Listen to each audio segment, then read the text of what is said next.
In today's news, court rules no case to answer an ESHS wall project case. KEDRICK MALONE says VI at the tail end of COI. Sister islands treated like distant cousin amid land title delays. Civil liberties at risk from HASTE. Lacking cabinet efforts. Fair to take place at the multipurpose sports complex. VI athletes shine on U.S. collegiate track and field stage. And the U.S. to exit World Health Organization, suspend foreign aid, and withdraw from Paris Agreement. We have the details of this on the local, regional, and international scene after a quick commercial break. Some claim that the age of a true gentleman is far behind us, but we disagree. He may appear in different guises today, but the values and ideals that make him a gent still stand. The Art of a Distinguished Gentleman by yours truly, Ron Grant, presents Season 7. Introducing Travi Rose, Creative Director. Alex Lake, Businessman. Sean Black, Cinematographer. Dakari Wheatley Adams, Content Creator. Donandre Millwood, Educator and Musician. Hashim Dream, Entertainer. James Todman Sr., Contractor. Dr. Albert Tompkins, Psychotherapist. Walter Barrett, Author. Rakim Todman, Producer and Engineer. Kamal Letson, Photographer. Roosevelt Smith III, Sales Manager and Hospitality Professional. Leland Abraham, IT Technician and Cybersecurity Analyst. The Art of a Distinguished Gentleman Season 7, coming January 29th at 8 p.m. exclusively on 284 Media. Get ready to reason, reflect, and redefine yourself through the stories of real-life heroes. The Art of a Distinguished Gentleman Season 7, Raising a Generation of Greatness. Voted Top 35 Gentleman Podcast Worldwide by FeedSpot and BI Icon Award winner.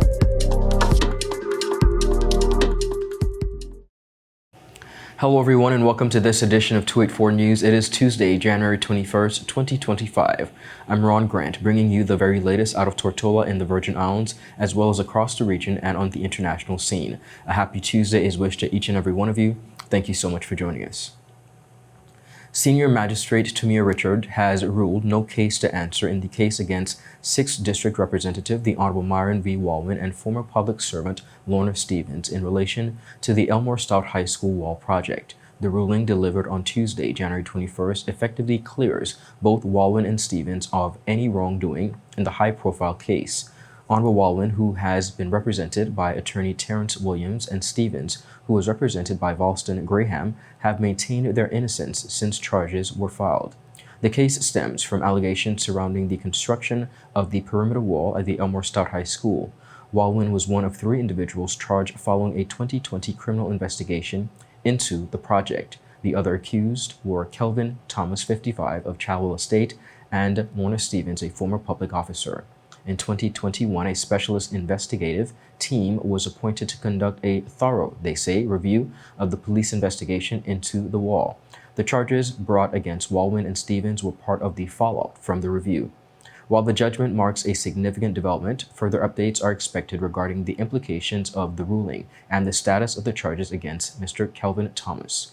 Honorable Walwyn, who has previously expressed confidence in his innocence, has not issued a statement following the court's decision.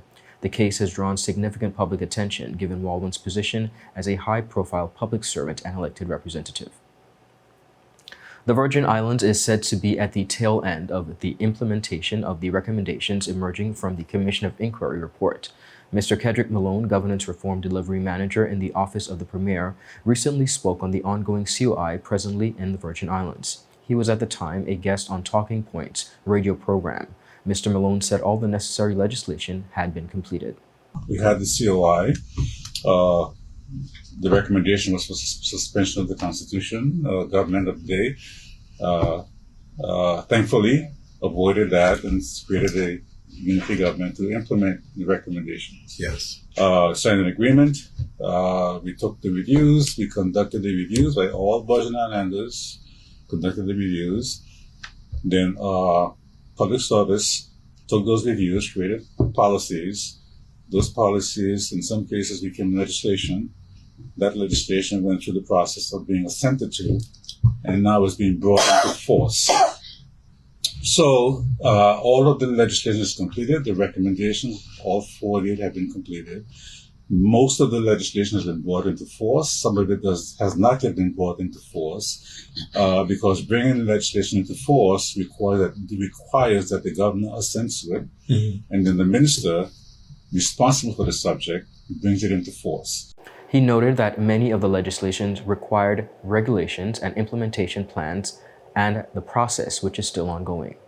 So that process is ongoing. There are varying links to bring legislation in force depending on the extent of the legislation. So, for instance, the Social Assistance Act, it's a very large bill, very large implementation that needs to go with that. So that will come into force, but in the meantime, they're making provision to implement aspects of the act that will support the requirement to provide social assistance to the public. So where we are now is while those remaining legislation are coming into force, the governor, the UK government and the India government have agreed that there'll be a process of review. Right? That process has 4 components. The first being that the governor will complete his final review. The government will write a review of the COI, essentially, and then the governor will write a review of the COI separate from his review, his final review. The UK FCDO office will have a special review of certain areas by their foreign office team. And then the report of the governor, the report of the government, and there's also a requirement for the public to give input to the COI. Right. That will be conducted under the governor's portfolio. Additionally, Mr. Malone noted that while awaiting the enforcement of the remaining legislations, the United Kingdom government and the VI government have agreed to a process of review. Now, viewers, understanding this process includes 4 components: the governor's review, the VI government's review, the governor's final review of the COI separate from his final review, and the UK review. He also noted that there is a requirement for the public to give input about the COI, which will be conducted under the governor's portfolio. So the public input, the government's report, the governor's report, and the report of the FCDO officials on certain areas will all be put together, and then that will be the basis for assessment of the COI. Okay. The timeline is that we hope that by the end of February, the reports would have been completed, both on the government side and on the governor's side, inclusive of feedback from the public, as well as the FCDO reports. And sometime, hopefully in March, this is just a broad time frame, the process of looking at all of that and having discussions around it will take place. These reviews will all be put together, and that will be the basis of the assessment for the COI. Residents of Anegada continue to wait for land titles promised over a year ago, while development by non-residents progress on the island. Territorial At-Large Representative, the Honorable Lorna G. Smith, said during a recent press conference, now the delays contradicts Premier Natalia Wheatley's previous pledge to provide deeds to Anegadians, a move he said would dramatically impact their ability to develop homes and businesses.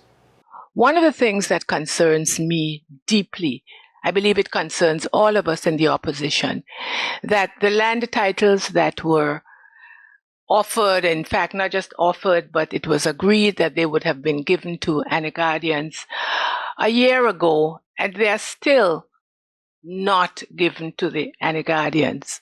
What is even more annoying and concerning to Anegadians is that persons who are not from Anegada are able to carry on their developments and ahead of Anegadians.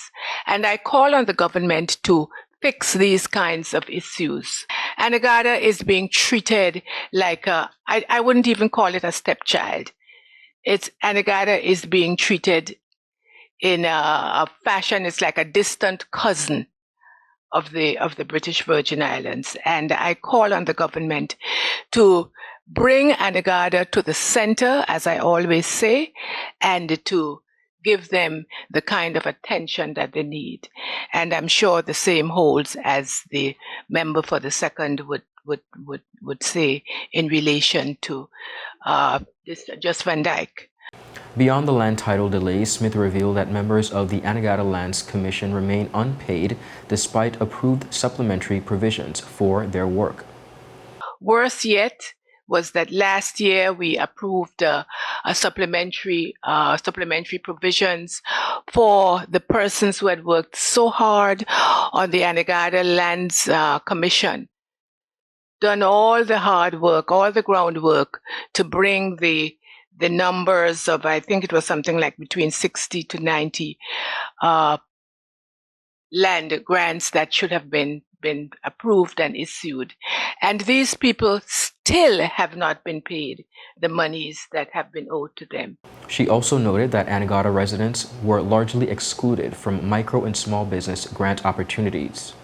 There were a number of Anegadians who had made applications for assistance under the micro and small business grants, and they were also left out of the fold. I hope, having spoken to them, having spoken to the ministry, spoken to the Department of Trade, that they will receive the grants that they are eligible for this year.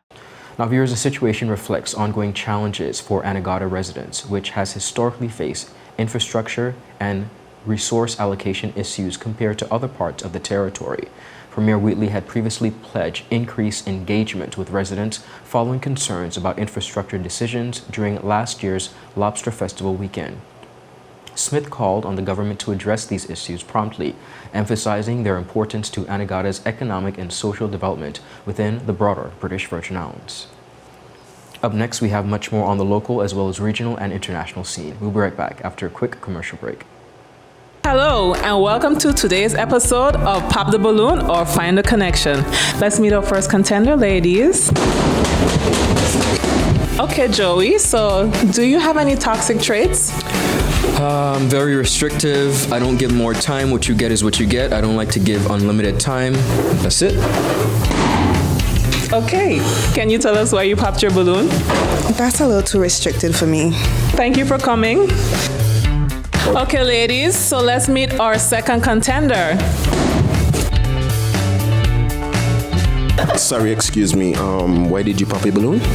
I could give you minutes, data, unlimited call, overseas call, fiber. What else you need? My friend used to date you. You are scam. She used to pay for everything and more.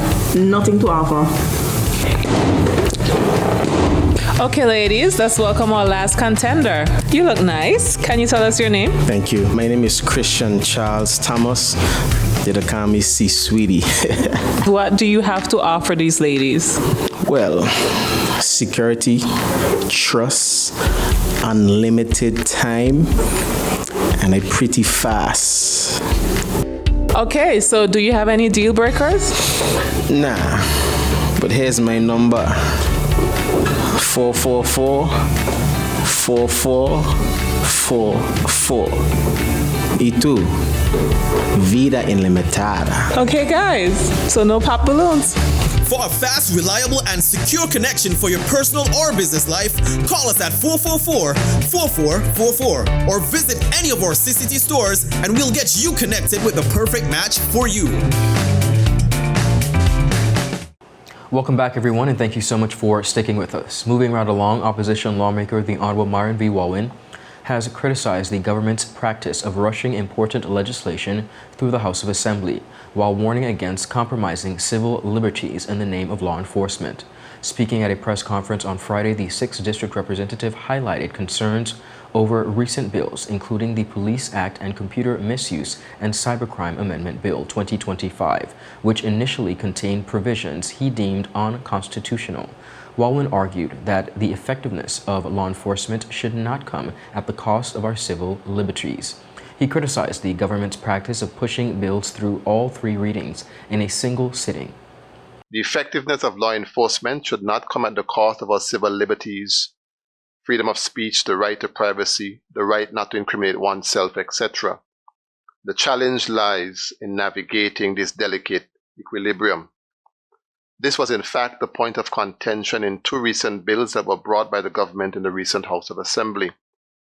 I would like to reiterate the opposition's strong displeasure for the manner in which the government continues to bring bills to the House of Assembly with huge implications for the people of the territory, and expect to have the first, second, and third readings all in one sitting. This is wrong and should not be continued, save for bills that relate to our financial services sector, which do almost invariably require quick and decisive action. Wallen revealed that some cabinet members admitted to not reading bills before approval, calling it a clear dereliction of duty. I raise these things to say that we have a government that continues to not take their legislative responsibilities seriously. By their own admission, it was stated by one member that they do not read the bills when they come to cabinet. This is a clear dereliction of duty. Bills should be carefully examined when at the cabinet stage and should not be allowed to come to the House of Assembly if they have not been properly scrutinized. Doing this will avoid grave anxiety in the minds of the public, who get extremely concerned about their welfare when they hear or read some of the clauses for consideration in these bills. The opposition successfully secured amendments to both bills during the committee stage, including changes to the controversial provisions about phone password disclosure and electronic surveillance. The modified bills now await the governor's royal assent. The Police Act, for instance, provided electronic surveillance to be done on the premises of people who they have reasonable cause to believe may have been involved in criminal activity. However, the authorizing authority to allow this electronic surveillance was to be the Commissioner of Police. The Police Commissioner should not be the authorizing authority to allow the police to install, for instance, electronic devices on your property, which of course will be done without your knowledge.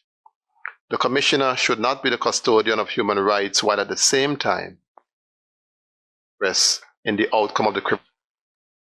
The authorizing authority should be independent of the High Court. The amendments were made primarily through the advocacy of the opposition. The Computer and Misuse Cybercrime Amendment Bill 2025 was another significant the liberties of the public had it not been for the intervention and advocacy of the opposition. Section 5 of the proposed amendment required a suspect to give his or her password for their phone to the police when investigating an offense. This section violated both Section 15.3 and Section 23 of the Virgin Islands Constitutional Order 2007. It is also trite law that any law that is inconsistent with the Constitution is null, void, and of no effect. Now, while emphasizing community support for law enforcement efforts against crime, Wallen advocated for an independent authority to oversee surveillance activities instead of leaving such powers solely with the police commissioner. Minister for Education, Youth Affairs and Sports, the Honorable Cherie B. De Castro, in an official message to the public, has announced that the annual Science Fair, National Science Fair, that is an innovation fair, will take place from March 12th to the 14th, 2025, at the Multipurpose Sports Complex. The fair will feature interactive displays and hands-on experiments, allowing students to tackle real-world challenges in real time. Attention innovators and curious minds of the Virgin Islands. The countdown is officially on for one of the most exciting events on our calendar, the National Science and Innovation Fair 2025. From 12 to 14 March 2025, the Multipurpose Sports Complex will transform into a hub of imagination, discovery, and awe-inspiring ideas. Our brilliant students from across the territory are gearing up to showcase their creativity, ingenuity, and groundbreaking projects. And I promise you don't want to miss this. Last year was phenomenal, and it wouldn't have been possible without the support of our incredible sponsors. A huge thank you to 7 Seas, Guana Fund, Oil Nut Bay, Banco Popular, Republic Bank, Harneys, BVI Social Security Board, and Unite BVI for partnering with the Ministry of Education. Your partnership has been the driving force behind igniting curiosity and fostering innovation in our students. Last year's event, themed Envision the Solution, Reimagining Sustainable Development Through STEAM, saw 119 projects from students across the territory, reflecting on growing emphasis on STEAM education within the Virgin Islands. Now in 2023, the Ministry of Education adopted a STEAM-infused approach, integrating science, technology, engineering, arts, and mathematics into the curriculum. This interdisciplinary focus encourages creativity and critical thinking, equipping students to thrive in a technology-driven future. This year, we're turning up the energy and raising the bar. Imagine walking into a space buzzing with young minds solving real-world problems, interactive displays, hands-on experiments, and so much more. This is the future of the Virgin Islands in action. So, mark your calendars, spread the word, and join us as we celebrate the power of science, technology, engineering, arts, and mathematics, all in one place. Let's make the 2025 Science Fair bigger, better, and more unforgettable than ever. We look forward to seeing you there. Minister De Castro emphasized the importance of the initiative, stating that it empowers students to better engineer their future through innovation as well as technology. The upcoming fair aims to build on the success of previous years, inspiring the next generation of innovators within the Virgin Islands. Up next, viewers, much more on the local, regional, and international scene. We'll be right back. Well, am I covered? Yeah, you're with CG. Remember when I was dabbling in knife-throwing bingo? Well, one night I won, but I also got a bullseye. No. In a beehive. I ran for hours. They caught me in the end, though. Anyway, I was covered, and I got to keep my trophy. Uh-oh. Best medical cover for the price. CG Insurance. Good like that. Attention Anegada residents! Attention Anegada residents! CCT is coming to you! That's right! CCT will be visiting Anegada every third Wednesday of the month. Need to pay your bill? Sign up for a new service? Or have a customer service concern? CCT has got you covered! No need to leave the island. CCT is here to make staying connected easier than ever. Mark your calendars for every third Wednesday starting October 16th and visit us for all your CCT service needs. For more information, call us at 444-4444 or follow us on any of our social media pages. See you soon, Anegada! Welcome back, everyone, and thank you all for sticking with us.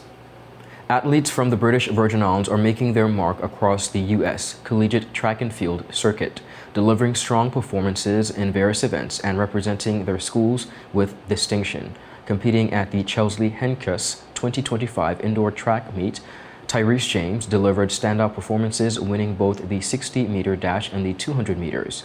James secured the top spot in the 600 meters with a time of 6.83 seconds and dominated the 200 meters with a winning time of 22.43 seconds.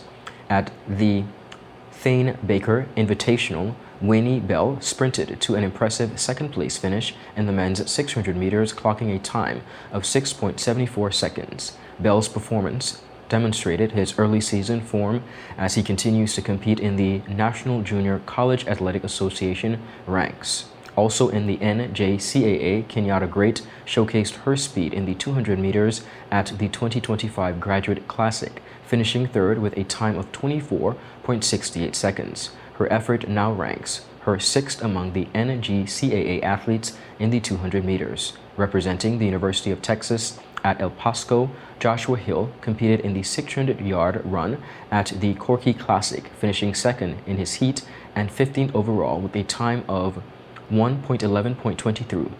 His time secured the third spot in the UTEP's all-time indoor rankings for the 600-yard event. On the field side, also at the 2025 Corky Classic, Kaiba Dawson, representing Texas A&M, leaped at 7.34 meters to claim fifth place in the finals of the men's long jump. Meanwhile, at the 2025 Graduate Classic, Sophomore Diamone Thomas opened her season competing in the 600-meter dash. Thomas clocked a time of 8.15 seconds in the Heat 2, setting the stage for her progression throughout the season. On the international scene in the United States, on his very first day back in office, United States President Donald Trump issued a wave of executive orders, including controversial decisions to exit the World Health Organization, suspended foreign aid for 90 days, and withdrew from the Paris Climate Agreement. The moves signal a significant shift in U.S. policy, sparking global concern and criticism. Trump announced the U.S. will leave the World Health Organization in 12 months and cease all financial contributions immediately.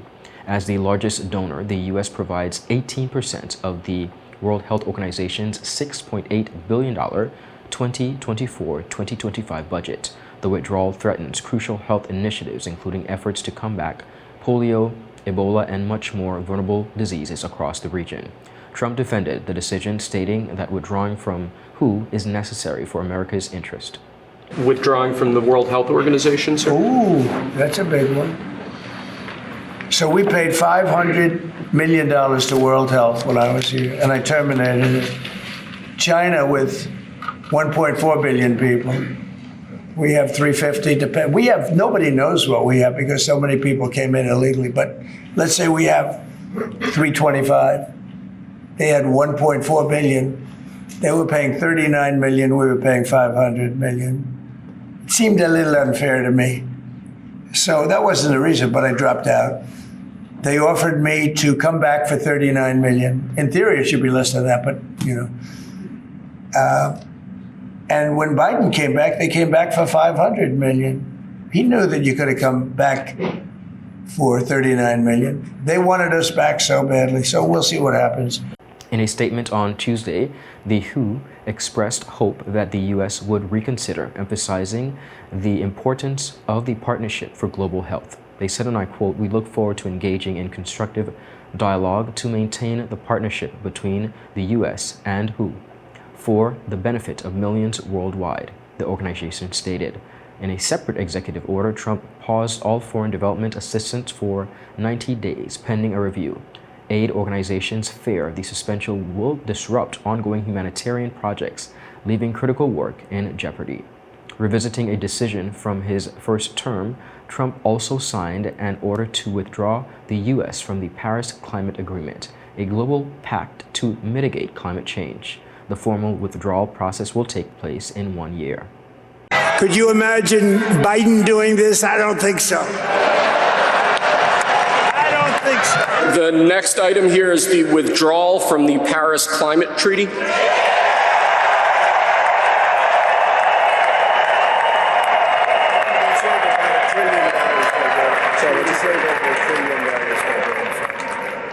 Yes, sir.